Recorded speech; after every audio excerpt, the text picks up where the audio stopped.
Welcome to Tuesday, April 30th, 2024. Can you believe it? We're going to be done with April. Starting May tomorrow, getting deeper into spring, and very much a spring pattern is going to be found in this region as we go through this week and into the upcoming weekend. As we have a North Pacific pipeline. Over the last couple of weeks, we've showed you how these systems are going across the North Pacific, across the Aleutians, off the coast of British Columbia, then sliding southeast into the northwest and north central areas of the U.S. That is not going to stop.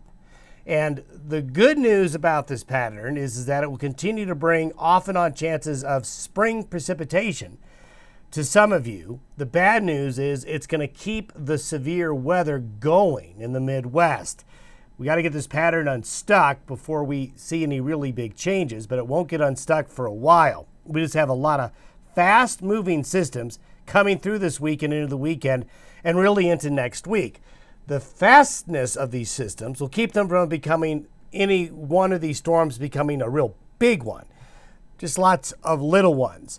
But up and down temperatures, windy periods today in particular for many of you, especially on I-25, going to be a windy day. But you're going to see temperatures is kind of all over the board, depending on what day it is. It could be mild. Next day, going to be kind of cool. Winds brisk. And off and on, you're going to have some chances of showers, some thunder.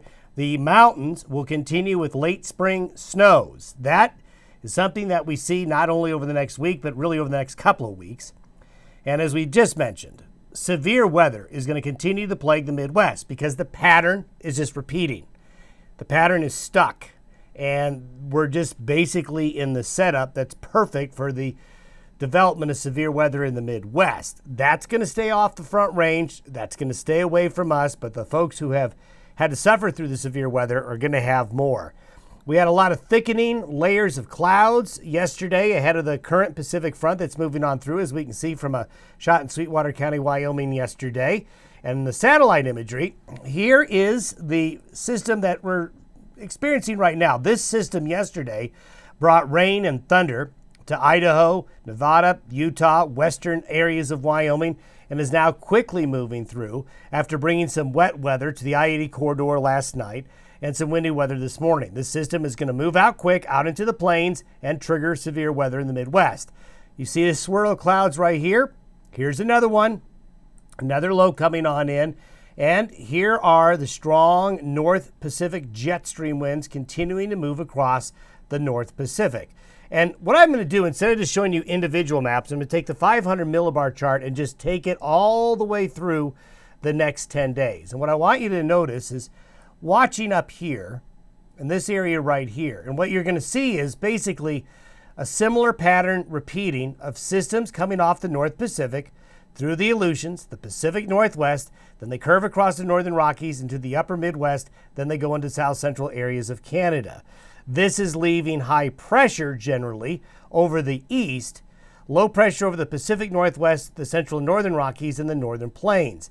The systems just keep coming.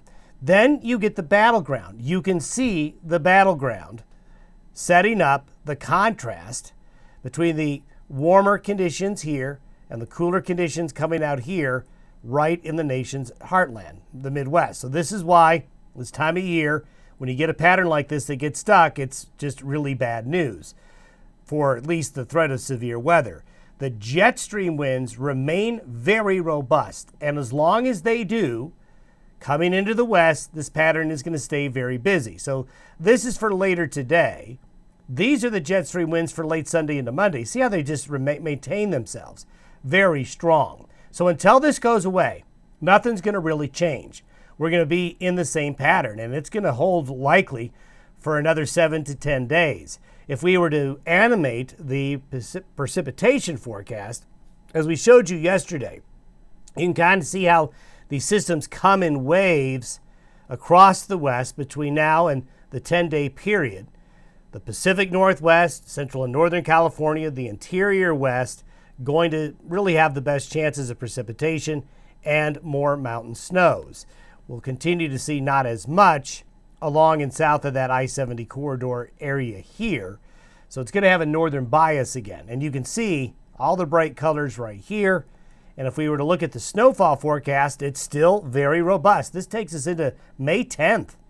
So the Canadian Rockies, the Northern and Central Rockies, there's still spring snow coming, even into the Sierra Nevada. Now, when we take a look at severe weather risk, this is the severe weather risk today. You can see the enhanced area here in Iowa, Kansas, Missouri, and eastern areas of Nebraska, the same areas that were hit Friday and Saturday. A high probability of a tornado outbreak continues to be in those areas. Tomorrow, the enhanced risk is a little bit further west into central Kansas, some strong thunderstorms into eastern Colorado, West Texas here, more general out west, and there's a tornado risk there as well. So there's no reason to think that there's going to be any change in the off and on severe weather in the nation's midsection. If you were to see where we are so far, you see this really big spike. You see where the black line here just goes up very quickly. So we were trending very much on a near average along the green line tornado season so far, but this recent spike has taken us up. The red line is the highest tornado count through the spring season, the pink the lowest. So we're definitely picking up the tornado frequency right now. If we look out further ahead, Mother's Day weekend always seems to be that weekend of the weather transitions towards the middle of May. Well, right now, if we get this high pressure ridge along the west coast, Mother's Day weekend may be cool and wet in the west. We'll see. So for those of you thinking we might just jumpstart, just go right into a more stable spring pattern, I don't have good news for you. There's going to be lots of ups and downs, probably through the middle of May. Quick update on La Nina and sea surface temperature anomalies. Note the blue really showing up right now. We still have a lot of warmth along the tropical areas, the subtropics of the Pacific. The temperature anomaly of the sea surface conditions are still above average, still very warm in the basins, but definitely El Nino's gone.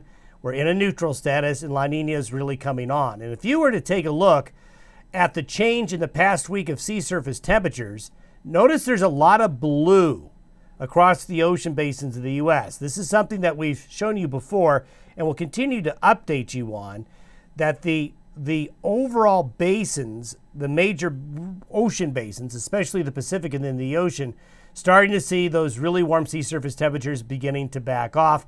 And we see that trend through summer.